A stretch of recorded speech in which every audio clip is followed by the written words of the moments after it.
السلام علیکم پیارے دوستو، آج کی اس ویڈیو میں ہم حضرت مریم علیہ السلام کی پیدائش کا واقعہ بیان کرنے والے۔ ایک روایت سے معلوم ہوتا ہے کہ حضرت زکریہ علیہ السلام کے وقت میں بنی اسرائیل کی قوم میں حنا نام کی ایک عورت تھی، اور وہ بڑی ہی زاہدہ اور متقی تھی، اور اس کے شوہر کا نام عمران ابن لاسان تھا، اور یہ حضرت سلیمان علیہ السلام کی اولاد میں سے تھی۔ اور یہ بھی ذریعہ روایت معلوم ہوتا ہے کہ اس حنا عورت سے پہلے ایک بیٹی پیدا ہوئی تھی، اور اس کا نام اشیا تھا، اور وہ حضرت زکریہ علیہ السلام سے بیاہی تھی۔ اور بعض روایتوں سے معلوم ہوتا ہے کہ حنا کی بہن سے حضرت زکریہ علیہ السلام کا بیاہ ہوا تھا۔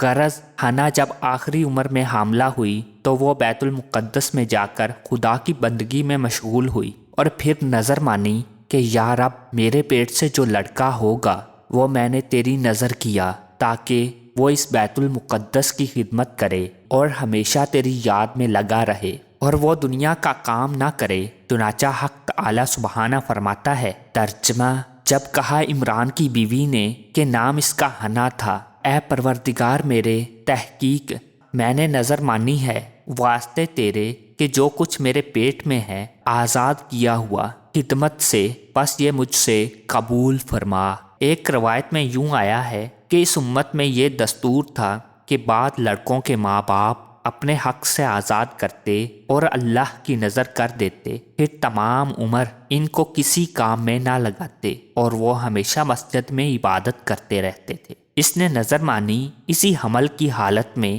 کہ جو لڑکا جنوں گی وہ خدا کی نظر ہے۔ چنانچہ 9 ماہ بعد اس نے لڑکی جنی تو اس کا نام اس نے مریم رکھا۔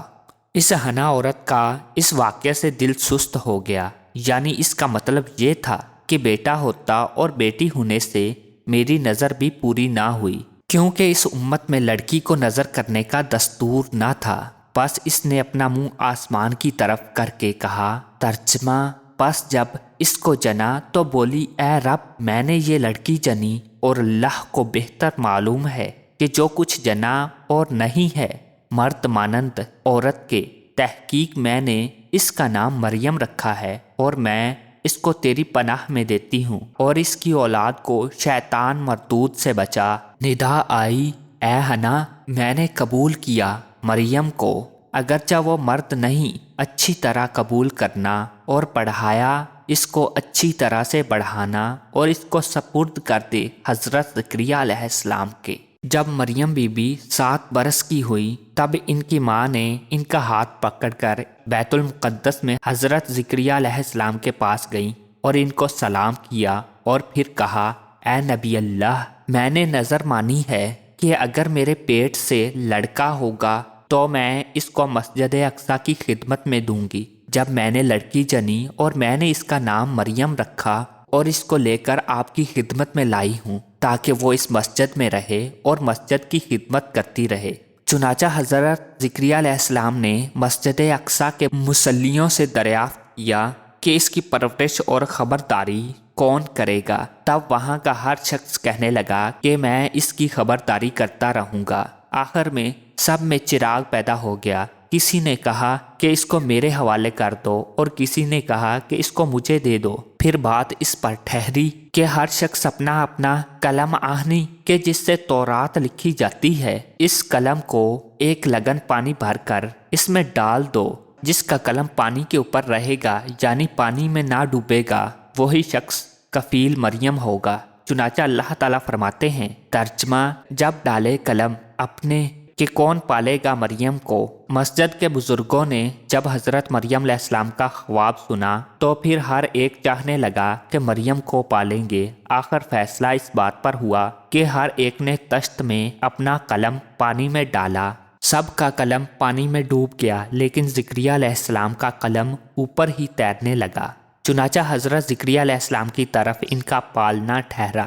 چنانچہ اللہ تعالیٰ فرماتا ہے، ترجمہ: یعنی کفیل ہوئے مریم کے حضرت زکریہ علیہ السلام، اور پھر قلم نے حضرت زکریہ علیہ السلام سے کہا، اے نبی اللہ، اس لڑکی کو خدا نے آپ ہی کے ذمے کیا پالنے کے واسطے۔ در حقیقت ان کی ماں نے خواب میں دیکھا اگرچہ یہ لڑکی ہے لیکن اللہ تعالیٰ نے اس کو بھی نظر میں قبول کر لیا اور اس کو مسجد میں لے جا کر رکھو۔ پس مسجد کے بزرگوں نے پہلے کہا تھا کہ لڑکی کو مسجد میں رکھنا درست نہیں، لیکن جب ان کا خواب سنا تو پھر اس کو قبول کیا۔ اور ایک روایت سے یہ بھی معلوم ہوتا ہے کہ زکریا علیہ السلام کی بیوی حضرت مریم کی خالہ تھی، چنانچہ وہی ان کو پالنے لگی۔ ان کے واسطے مسجد میں ایک حجرہ بنوا دیا گیا، چنانچہ دن میں مریم علیہ السلام وہاں عبادت کرتی تھیں اور رات کو حضرت زکریا علیہ السلام ان کو اپنے ساتھ لے جاتے تھے۔